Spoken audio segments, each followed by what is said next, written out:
Hey everybody, welcome back. I'm Deez, this is my workshop, and today we're going to continue on with the Messin' in the Shop series. This will probably be, I think, episode 15. I don't want this channel to become a Messin' in the Shop channel. However, a lot of what I do is just kind of messing around in the shop. I'm working on different projects. It may not even be machining related, but I like to share what I'm working on in the garage. Because I feel like this channel is you guys hanging out with me in the garage. And that's what this channel's about. And that's what the Messin' in the Shop series is all about. We're out here working on different things, little piddly projects. And I like to share all that content with you. So, with that said, welcome back. I'm glad you're here. We've got some cleaning up to do. I've got various, I want to go through my metal stock, my aluminum, brass, steel. I want to see what I have. I'm getting more familiar with the milling machine. I like that. It's a fantastic machine. I love having both machines, but I need to start working on more projects with the mill. I've got a list of things that I want to work on. I want to create like a tool holder. I'm still starting with basic projects, but sometimes it's difficult to come up with ideas. So, by the way, if you have any ideas, stick them down in the comment. Tell me what I should make.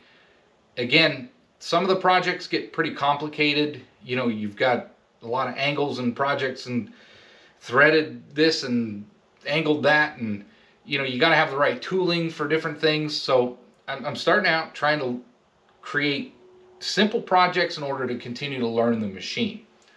In addition to that, I just like still working with the lathe.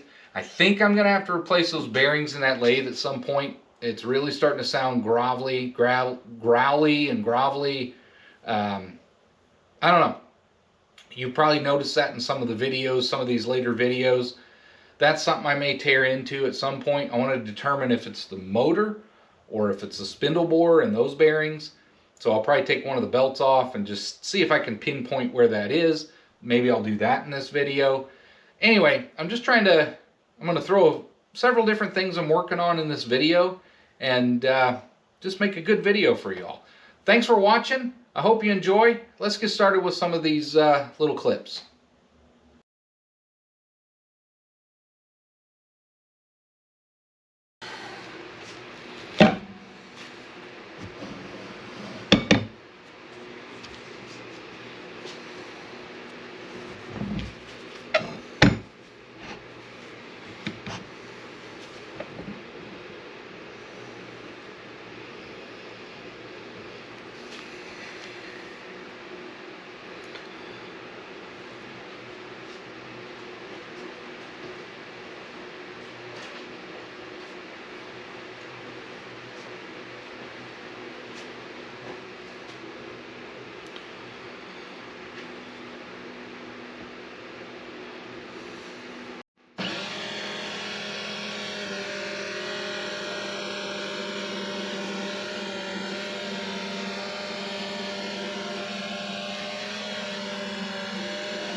That's hard.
Alright, I really was just going to do a messing in the shop episode with this thing, but I'll tell you what, this chunk of steel is hard, at least on this end.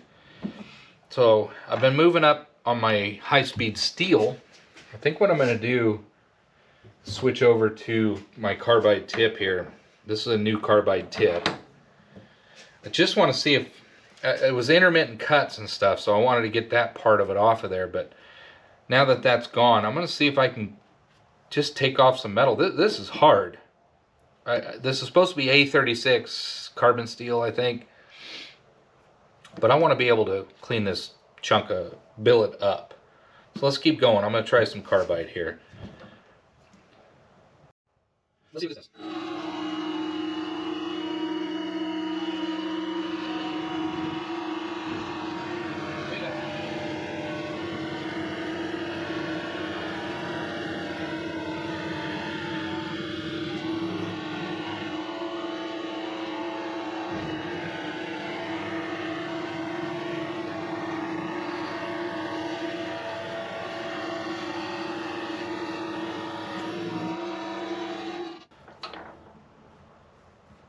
Still got some mess there.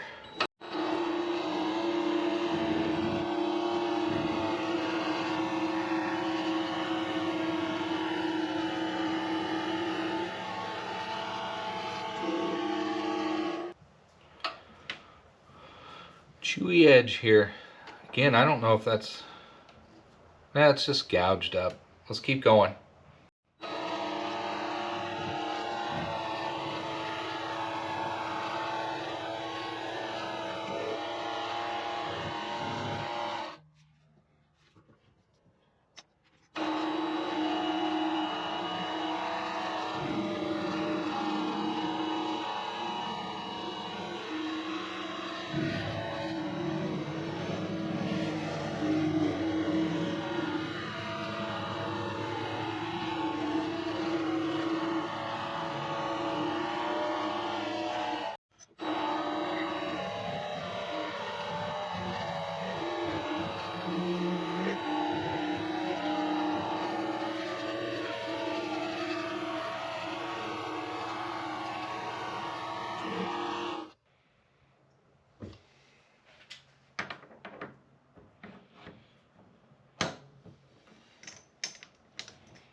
Okay, finally, the carbide tip is what I needed for this. I couldn't cut this with high-speed steel. It wouldn't touch it. And then I think the end, for whatever reason, was hardened wherever I got this piece of steel. It had been used for something, and it was hard. This side should be much softer, kind of like this body here. So I'm going to try to get this evened up, make a nice billet, and then I'll face that off and we'll be done messing with this thing.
Face this thing off.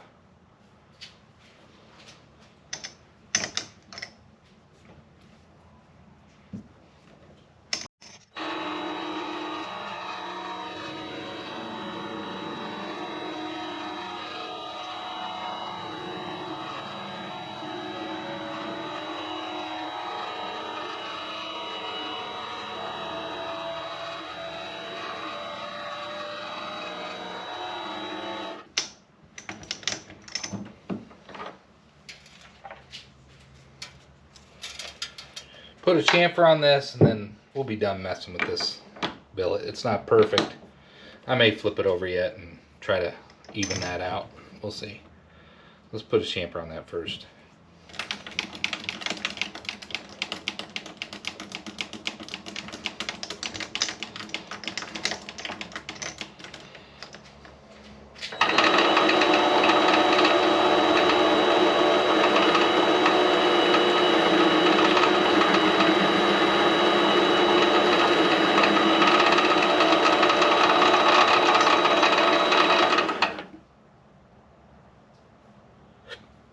Pretty good. Anyway,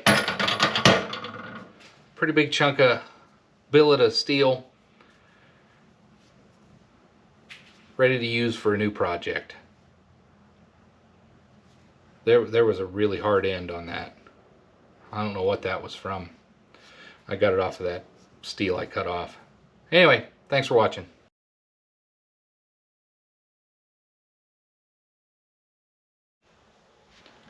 Hey everybody, welcome back. If you saw the thumbnail of this video, what you're going to see is what I did and what I should have done. And let me explain.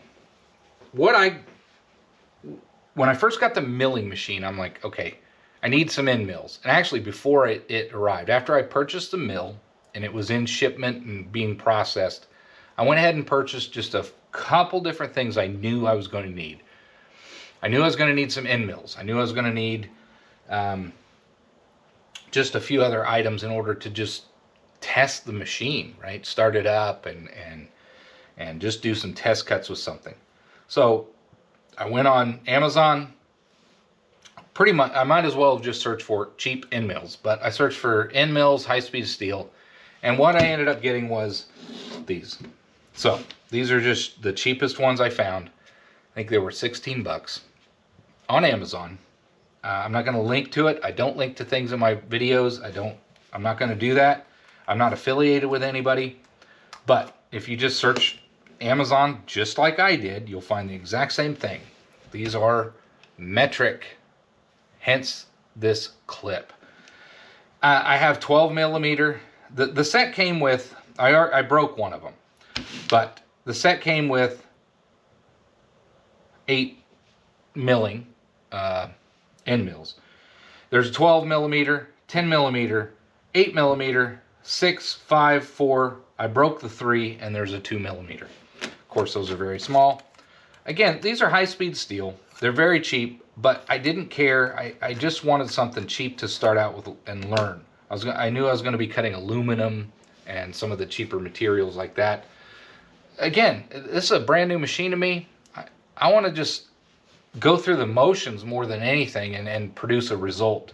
I'm not looking for high time precision and longevity of tooling at this point. So that's what I got. I just bought the cheapest stuff, not really paying much attention. I mean, a lot of these machines are metric and this and that. When you're working with a lathe, you have a drill chuck or the lathe chuck, a Jacob's chuck for the tailstock. You have the 3-jaw chuck, and if you buy you got a 4-jaw. You know, basically you can put anything in there, whether it's metric or imperial standard. It doesn't matter for a lot of things you're doing, especially, you know, drill bits and that sort of thing. However, with the mill, a lot of the accessories I bought are imperial standard. Well, all of these are kind of work. Like 12 millimeters is almost a 1/2 inch, but it's not a 1/2 inch. Well, I bought imperial collets. I have a 1/2 inch collet. I don't have a 12 millimeter collet, R8 collet. So when it comes to the mill, I realized a lot of these end mills and all that kind of thing, the cutters, are just slightly over or undersized for my R8 collet set, or even my ER40 collet set that I have with that adapter. So I kind of am making this video to kind of teach you guys, or hopefully somebody will find this useful. Pay a little more attention before you just go like I did. Now, again, fortunately this was a cheap mistake, 16 bucks. Big deal, right? No big deal. However, I don't really need these. I can use them. I still will use them. I'm not going to throw them away. But rather than continue to try to overcompress my ER40 collets or the R8 collets, I decided I'm going to put these aside. And I bought a high-speed steel, really cheap. Again, this is a cheap high-speed steel set. This is not carbide. This is all for practicing and testing, mostly for aluminum. I'll use it for some steel, but I know these things will dull quickly. However, now I got some metric sets. I have a 1/2 inch. This is an 8-piece set. It was $13 on some clearance Amazon Prime Day or whatever. I got it from Amazon. Brand is Auto Tool Home. You can do your search and find your own product, but these are all in imperial or standard measurements. So 3/8, 16th, 1/8, 5/32, 3/16, quarter, 5/16, and 1/2 inch. So now I've got some end mills that I can actually put in my R8 collet set. Let's go ahead and open it.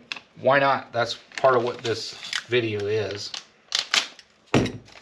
Again, the source that I purchased it from was Amazon, and no affiliation with any of these products or people. Of course, Amazon's not going to sponsor me, but let's see. Let me grab this, and we'll just open up this one here, the 1/2 inch high-speed steel. I like to just kind of cut that. Here is the 1/2 inch high-speed, and that's a center cut, which is great if I'm trying to maybe counterbore, just put a little recess in something, and that fits in there very nicely.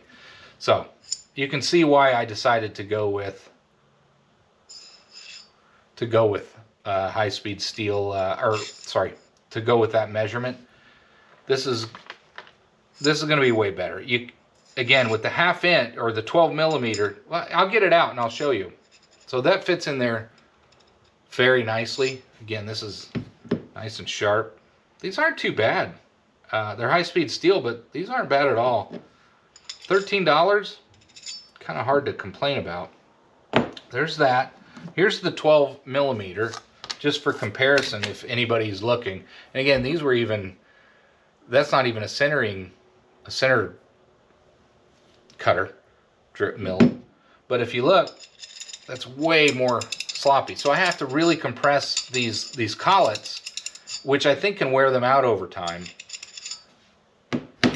And I really need to just use the proper end mills. So really happy with this change. It didn't cost me anything at all, really. I mean, it's virtually nothing. So, well, a purchase well made. Anyway, I just wanted to share that with you. If you're getting a brand new mill and you're working with, and you're like, okay, I need, just like me, you need end mills, you need tooling, you need all this stuff. Hopefully you see this video first. If you're gonna go with metric, get your metric set. There's nothing wrong with metric. I just, my tooling and my setup isn't using metric. If you're looking to get into a mill or buy a milling machine and you don't have any tooling, make sure that you think about what you're buying. Look, you know, if you're gonna go with metric, there's nothing wrong with metric. Just make sure that all your supporting tooling and your tool holders and all that stuff is also the same, either metric or imperial. Make sure that you buy the right tools for all the accessory tools and all the holders that you have. So anyway, that's the point of this clip. I hope you enjoyed. I hope you found it helpful. Thanks for watching, and I hope to see you on the next one.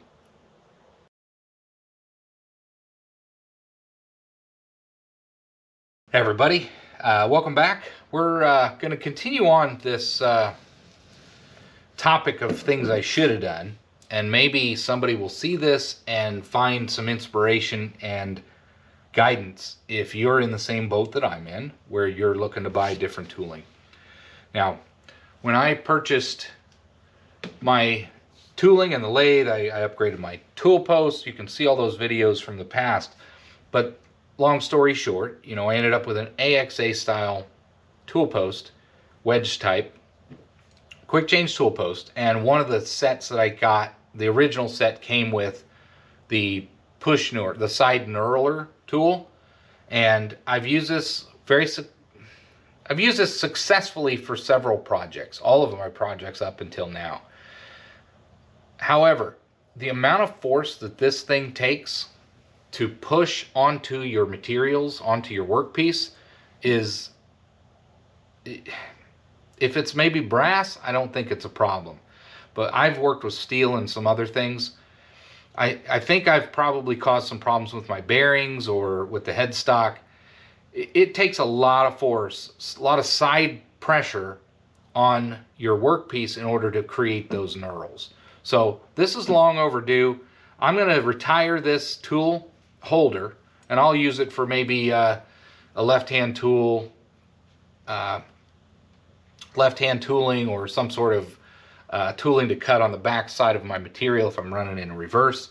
But regardless, we are retiring this thing. This thing is, it's really no good. You shouldn't use these things on these small lathes. I've had a lot of success, but I also think you're putting a lot of pressure on your workpieces and the headstock and all of the mechanics of these small lathes you really don't want to do.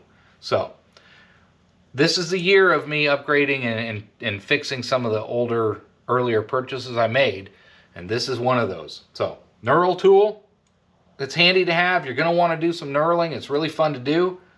Time to upgrade. So I went ahead and purchased a scissor style. I haven't opened it yet, so let's open it together. Not much here. You can get them on eBay, you can get them on Amazon. Just do your reading, do your research. You know how I am. I'm not going to post links to anything. Nobody's paying me for this. This is my own hobby and my own money. So if you want to know any information where I got it, send me a message either with my email, which is in my about page, or put a comment in there, and I'll let you know whatever you want. You ask me a question, I'll answer it, but I'm not going to post links and all that sort of thing. So this particular one that I purchased comes with 4 replacement knurls, which is good. There is no straight knurl on these, not with the replacements anyway, but I've got 4 replacements. That'll come in handy. And let's go ahead and get this thing opened. Again, it's a scissor style knurl. Nothing, it's not like this is a surprise or anything. Just came in a little box. Let me grab a towel. How much oil's in this thing. So it'll need some cleanup. That's fine. Let's just get this cut out of here.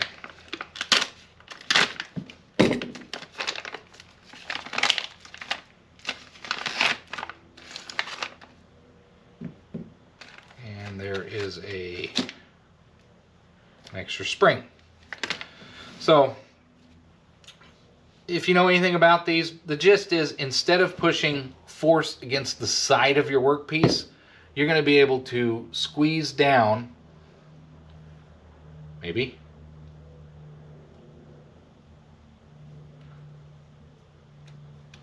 You see how these will squeeze? Let's see if this will go. Here I am talking, it doesn't move here. What's going on with this thing? Kind of moves. All right, let's see. I didn't expect that thing to be that finicky. Ugh. Yeah. So it's pretty tight out of the box. Not sure why. The bottom should pull up. Both of the jaws can move, but the point is you put your workpiece in here and you're going to tighten this down, and you're going to continue to tighten it until you get the knurl pattern that you want. And these are also not straight, so all of the I'd have to buy some straight knurl wheels in order to create a different pattern, but this is all I need for now. You know, for instance, this pattern, this is a straight knurl pattern, but these are all of the diamond shape pattern, or it would create a diamond shape pattern. Anyway, so I'm going to work with this. I might need to loosen up. Well, I don't need to loosen that one. I just need to work with this and see if I can get these things moving better, figure that out. But the point is, you tighten these guys up. I don't know why that's so tight. Let's take that off. What's this thing here?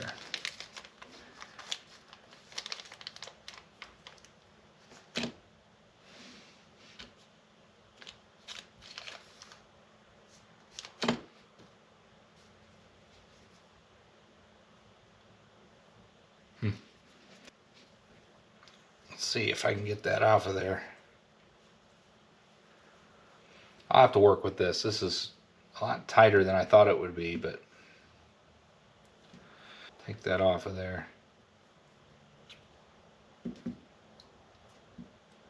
Yeah, I think this is going to need chased or something. That should not be so hard to turn. Anyway, so there's the pin for that knurl,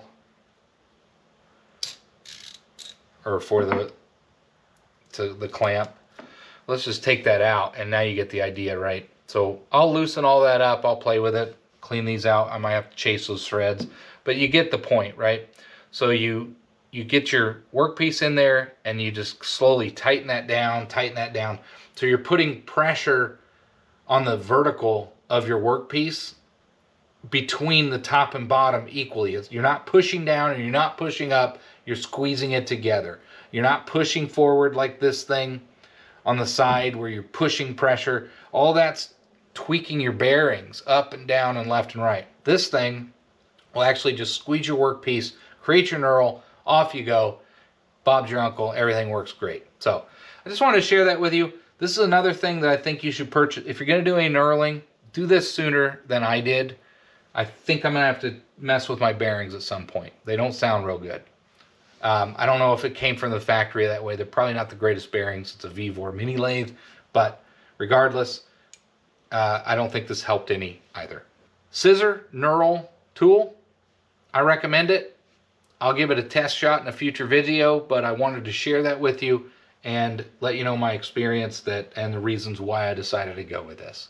So what I ended up doing, I determined what the threads of these were. This is an 8 mil 125 thread pitch, 1.25, and this was just really hard to get off of there. You saw that when I was taking off of the original spring setup, and I chased it with a tap, 8 mil 1.25 thread pitch, cleaned out the knob for tightening this thing down, and now it threads in there much nicer.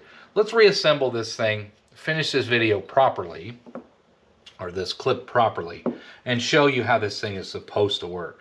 So hopefully I've got it. There's a little notch on that. Yeah.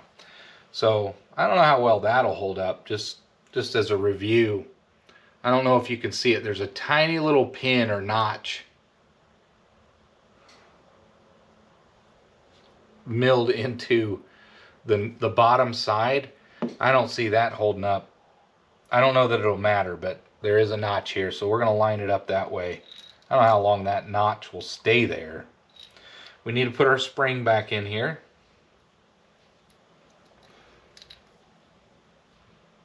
That spring seated there. Oh, get in there.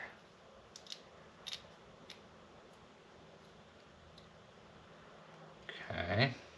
Kind of compress that.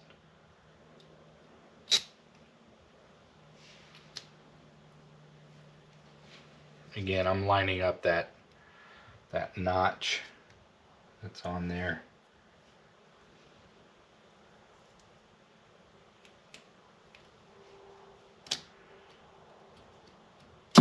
Get in there. There we go. So now I've got that lined up. I've got that spring back in there. This is actually working much better. See how that thread's on there? You saw how hard that was to get off of there. I just needed to chase those threads. Remember, if you buy this stuff from China or wherever, you're going to need to clean up the materials or maybe send it back. But there's that. I need to tighten all this stuff up. There we go. So this is what I was trying to demonstrate. You don't want to push into your workpiece. This allows you to squeeze down onto your workpiece. There we go.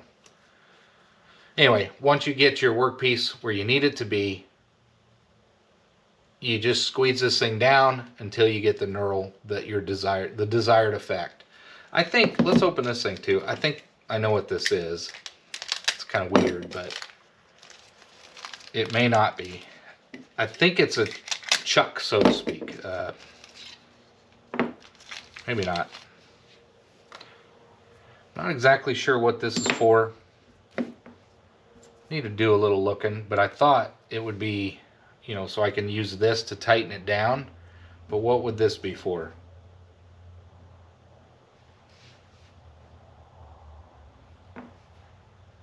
I'm probably missing something. I'll do some looking online. If you know what that's for, let me know. Don't scream at me, but I don't know. Maybe it goes underneath the spring on the top. Let's see.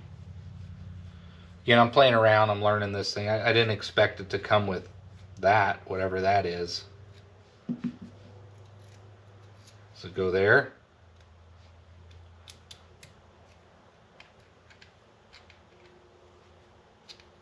I wouldn't think so, because I think you would want the pressure from this knob to be directly on this top brace. I don't know. If you know what that's for, let me know. I know this fits in here. I would suspect that's for being able to tighten down your knurls, but not sure what that spring would be for.